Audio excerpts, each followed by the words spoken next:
What are we doing when we assemble as the saints? Well, this is where I'm going to turn it back on its head.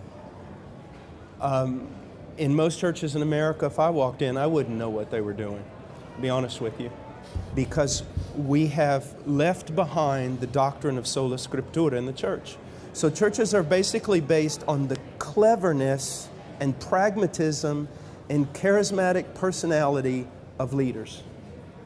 And it's done by entertaining people or by keeping them busy. You see, people want to have meaning in their life. They either want to be entertained or they want to have some kind of meaning. So you make them busy. You make them part of a machine. You make them part of a vision of a charismatic leader. And you get them all headed in the same direction. That's why, you know, a 60-year-old accountant for Walmart ends up joining a biker gang and going to Sturgis, you know, and hanging out with all the people. Why? Because he's looking for something. So you can build a church on all kinds of things that aren't biblical. And that is the great problem. A lot of the excuses that are happening today, there is no excuse, but they're founded upon the fact that pastors do not fear God and are not managing God's bride according to the dictates He's given them. Furthermore, a lot of pastors are building their own kingdoms on the bones of unconverted church members. So that's why we've got the mess. On the day of judgment, do not fear for the atheist so much, the thief, the murderer. If you want to be afraid for someone on the day of judgment, be afraid for those who carried the title pastor. Let me give you an example.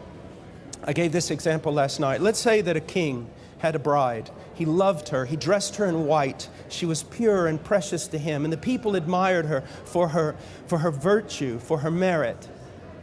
And the king has to go on a long journey. And so he tells his steward, he calls his steward in and he says, here are the directions, and you are to care for my bride. You do not deviate from this, not one jot or tittle.